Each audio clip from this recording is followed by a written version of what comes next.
Thank you and welcome to the show this morning. Now today, the episode of the show will be facts of my death. Well, Dr. Haney's death. Now this morning, we have Dr. James Haney on the show. Now mainly you will see him in camera 2 and him basically doing all this. Now most of the time, I know that you see me doing the back end of education, but today we would like to see something about you. Now, Dr. Haney, please give me, in a real sense, some of your background in education, little stuff about you and why we're here today. Very good. One reason I wanted to deal with this today, Lana, we wanted to call this the facts of my death. And I think that what we've done, we've sort of laid the foundation by having you who will be able to give us information in reference to what happened. It all goes back to the 15th of January of 2013. It appeared that my wife was in some distress. She was having some problems with her leg, and it was decided torn tissues in her leg. And why don't you give us some information in reference to how that occurred? Well, on the morning of January 15th, me and you were getting ready to go to school. Well, you were getting ready to take me to school, and then you'd go off to work. Now, when I was walking past my grandmother's room, I heard her in distress. I heard her crying. So I went into her room, and I said, "Grandmother, are you okay?" And she was like, get James, because y'all will need to take me to the hospital because she had torn tissue in her leg. And now, after we had put her in the car, and then we went off to the Summit Hospital in Hermitage, Tennessee.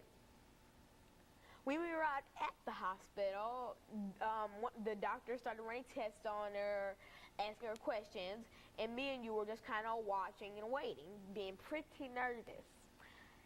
Now, as she went off to her x-ray, I went, "Hey, Papa, let's go get some hot chocolate," because I'm pretty thirsty. So we went down to the lower level of the hospital and got some hot chocolate. When we came back up, my grandmother was coming back from her x-ray. And now, as I remember, you were sitting in a chair quite like this, and then you crossed your fingers like this and put them to your chest, and you kicked your feet up on the bed, and you went, "Y'all, I need to take a nap." And so, basically, we were like, I was like, "What? Where you gonna take a nap?" I mean, really, you said I need to lay down and take a nap. And I was like, "Where are you going to lay down?" I mean, my grandmother had the bed, your wife. She had the bed, so I'm like, where would he lay down? And then, at that moment, your mouth opened, but nothing came out. And then your eyes rolled to the back of your head, and you started foaming at the mouth. So after that, you started shaking like you were, like, freezing, shaking, like you were scared and freezing all at the same time. And so I shook you. I was like, Papa, wake up. Papa, because you weren't moving anything. Your mouth was open. You were foaming at the mouth, and your eyes were completely white. You were shaking. So I was like, Papa, wake up, Papa. And then after that, I flew out the door. I basically ran out the door, and I went, "We need nurses. We need doctors. My grandfather, he's having a heart attack. Help us. And so they ran back into the room, and then there was this one nurse, and she had stopped in the room and said, "Oh, my God." And so let me interject here, Lana, during this first segment, because at this point I had literally lost my consciousness.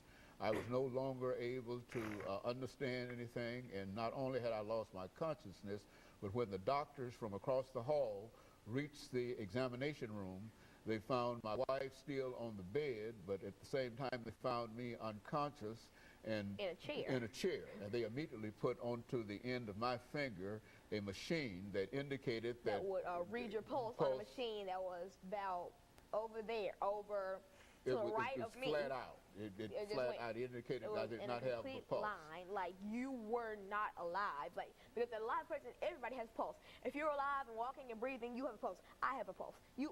At the time you didn't have a pulse, but you now have a pulse. Nor did I have a heartbeat as we entered this end of this first segment. As every living person does. And then I not only had I lost my consciousness, but I'd also lost my pulse, and I had lost my heartbeat. And so the issue for the next 13 minutes was dealing with getting me back into life. And so it took 13 minutes. And so we're going to take this first commercial break, And I appreciate you opening this for us because I think that you gave us some good information in reference to it.